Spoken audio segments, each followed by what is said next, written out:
Imagine you're taking a walk in nature with your friends and suddenly you come across a tomb. What would you do? Wait a minute, a tomb in the middle of nowhere? How come? Well, that's what happened to the folks here in this painting.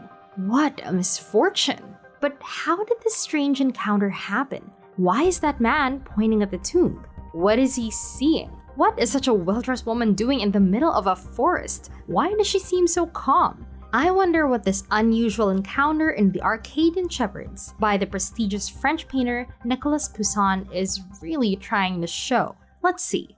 The painting shows a pastoral scene where you can see three men and a woman gathered around a mysterious tomb that they have just found. The place where they are is surrounded by mountains and a wild nature. It looks like an unusual place for an unusual meeting. The woman is presented as a classical figure, dressed in beautiful costumes, while the men, because they are just shepherds, are dressed more simply. Put together like this, they look like a bucolic group, which is even more accentuated if you consider the mysterious setting in which they find themselves. Look from left to right. Can you see how the understanding of the encounter of that tomb grows from the curiosity of the first look to the calm acceptance? That's right, the man on the far left looks at the tomb with strangeness. The man in blue kneeling seems to try to understand something he found written there. The man in red seems shocked to understand the message. And the woman, lastly, accepts the message.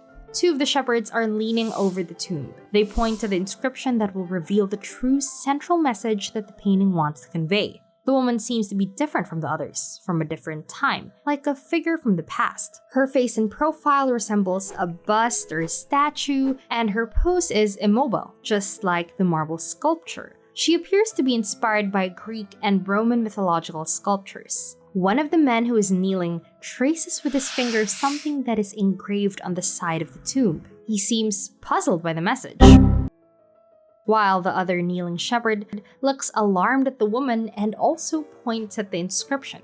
Are the two reacting this way because they don't know that language, or is it because they understand what the message means? Now, I will let you take a closer look at the tomb so you can see the inscription that's there. Whoa, what language is that? The phrase is written in Latin. See, et in Arcadia ego. I wonder what this means. It is an important question to ask, and the answer reveals the highlight of the painting. The phrase et in Arcadia ego provokes many interpretations. The literal translation is, and even in Arcadia I, which takes you close to the meaning the phrase conveys. Then, in a deeper translation, you can read, even in Arcadia, there I am, which makes everything clearer, no doubt. Critics believe that I means death, while Arcadia refers to the mythological legend of a perfect land. But what would this fantastic Arcadia be? The real Arcadia, the one located in Greece, was formerly inhabited by shepherds who lived far from the civilization of Athens, the polis. The Roman poet Virgil was the author of the idea of Arcadia as a lost idol, a world of facilities, simple pleasures, and eternal spring.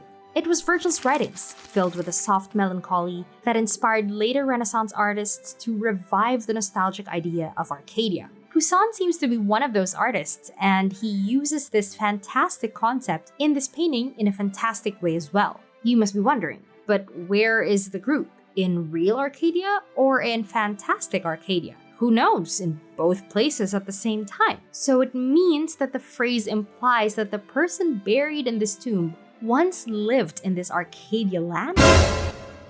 And also, who knows, once enjoyed the pleasures of life on Earth. It could be so. The explanation of the phrase brings many theories. For example, some believe that the Latin inscription is like a retrospective view of a happy past, which, despite having been enjoyed and being alive in the memory, is unattainable. After all, you cannot go back in time. You just follow ahead, where death is the endpoint. There's also an interesting theory that the message on the tomb may have been left by death itself. My name is Grimmy, and I've come to reap your immortal soul. Nothing is by chance. Therefore, Death's intention would be to make the people who find the tomb, like the shepherds and the woman, realize that even in a happy paradise like Arcadia, death is also present. At the end of the day, however beautiful life may be, it is not eternal. The phrase "et in Arcadia ego" has already appeared in 2 other paintings prior to the Arcadian Shepherds, which was painted in 1638. The first painting carries the phrase itself in its title, "Et in Arcadia ego," and was painted by Guercino in the early 1620s. In this painting, death is explicitly symbolized by a skull. The second painting is also painted by Poussin, an earlier version of the Arcadian Shepherds painted around 1630, where a skull also appears lodged on top of the tomb. But in this updated version of the Arcadian Shepherds, Poussin goes far from the original interpretation to take a more subtle approach to the theme of death. When looking at the Arcadian Shepherds, the setting is very different from the beautiful pastoral scenes that Poussin often painted, inspired by the rural landscapes of the Rome area. Poussin was even one of the first old masters to develop the genre of landscape painting, although his landscapes differed in having an idyllic Italian style. The inscription "Et in Arcadia ego" seems to indicate that these people are in Arcadia. This place does exist and is located in Greece, but the artist makes it clear that the scene takes place in a different dimension than the real Arcadia, in its mythological and paradisiacal version. In addition, the term Arcadia at this time was known to be a symbol of pure, rural life, far from the big city. In ancient Greece, this term was used as an example of the contrast between life in a small town near the sea and the bustling urban life in a polis. Thus, it is clear that this updated version of the Arcadian Shepherds conveys a different concept than its earlier version. The skull, the symbol of death's head, does not appear in the updated version. The shepherds also seem to meditate on the beauty of a lost and gone past, while contemplating mortality and the mysteries of what may come next. Another important point about the difference between the 2 versions is that the later version has a more geometric composition and the figures are more contemplative. See how the shepherds are arranged in a meticulous and balanced pattern around the tomb. Amazing! Poussin often constructed the compositions of his paintings based on geometric principles. The golden ratio was one such principle he used. This is an ideal proportion, where you divide a line so that the shorter part is proportioned to the longer part